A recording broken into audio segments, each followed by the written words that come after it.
A drug called scopolamine here where they put it into your drink, and once you drink it, you more or less will be open to doing anything they say. So if I scope you, if I put scopolamine in your drink, I say, hey, shooter, it'd be a great idea if you put on a chicken costume and go dance around the streets.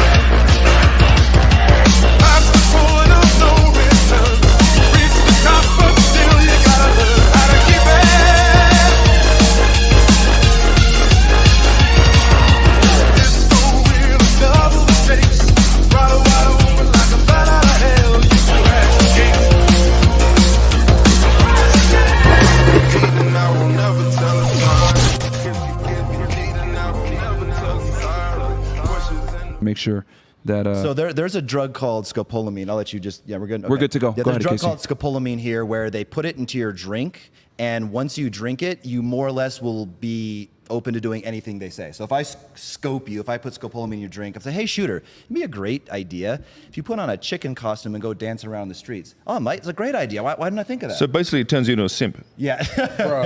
Scary. Worse. So I know stories of Casey, like, keep it close to you. Oh, yeah. I know stories, friends of guys who they'll say like my friend came and he got scoped. A girl put scopolamine in his drink. Usually Tinder girls. They're all over Tinder looking for vulnerable gringos.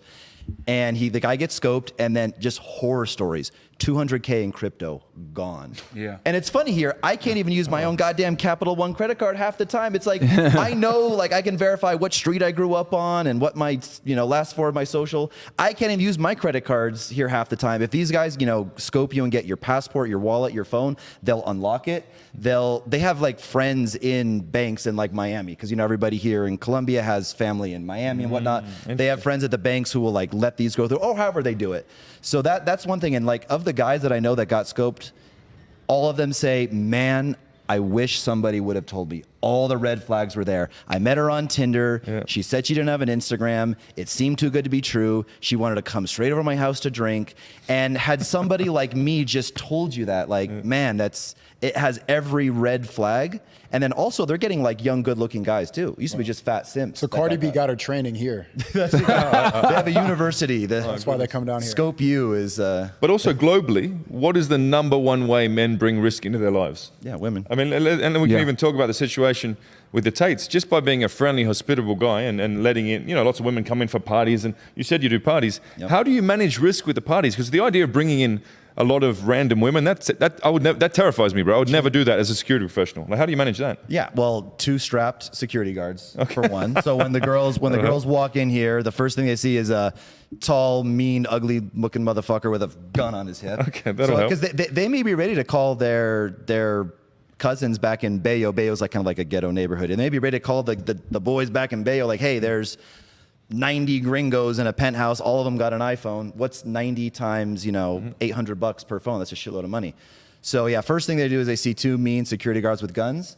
And going on what you were saying earlier about, travel with men and stuff, I'm more, aware. I'm orders of magnitude more aware than any gringo traveling here. And I get pickpocketed. It's happened twice. Over 7 years, it does happen. That's a big thing here, is pickpocketing. Yeah, we talked about that. And then another friend of mine he didn't get scoped, but I think some girls just got him really drunk, or maybe put like a Xanax or a sleeping pill. Anyway, he got robbed. And he's like a good looking guy, not a simp, not a weirdo, not some unaware person. So now when we go out, I'm like, listen, and we were both there, like when he got drugged and when I got pickpocketed, we were both like in the vicinity. I said, hey, listen, that time that I got pickpocketed, not your fault at all. 100% my responsibility. When you got drugged, 100% your responsibility, not mine. But from now on, learn from it. Yep. It is my responsibility if you get drugged, and it is your responsibility if I get pickpocketed. None of this like, I'm texting and managing my business from my phone as I'm walking, and eyes ahead, like we're in the third world. Yeah. So as you said, it's the brotherhood.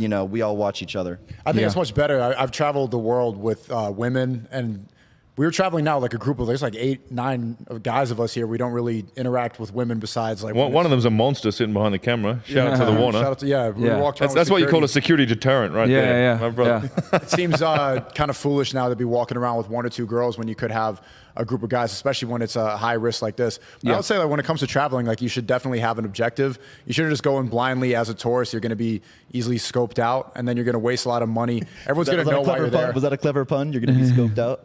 Oh, yeah. Well, For both, both ways. Just, it was intentional. With the scope mean and with this being scoped out. drug scope only? Yeah. So Scope only. I would say travel with a group of guys, but also I was learning from Jewel how important it is to have locals who know exactly what's going on, which restaurants to go to. Instead of like, I used to travel and then like go to the tourist spots, immediately look at Google Maps or like look at a Yelp or something like that and just go immediately to the popular places. But that's where you're going to get scoped. That's where people are going to be able to target you. But only you're just going to get a worse experience when you're traveling. The experience that you want traveling are exactly from the locals, directly from the people who live in this place. You're going to be able to skip all the lines. You don't have to interact with the tourists. You want to get that real experience immediately.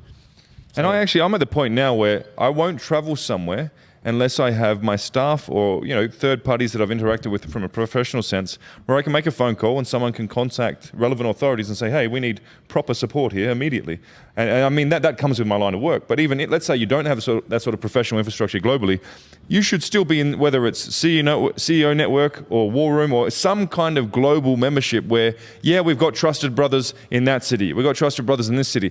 If I'm rolling with you and you've been here for 7 years, you speak the language, you know all the good spots, time is our most valuable thing. I've got 1 week. I can figure out some nice spots, or I can go with you who says, this spot, this adventure, this motorcycle thing, this jet ski thing. By the way, you're going to get ripped off this way, ripped off that way. Yeah.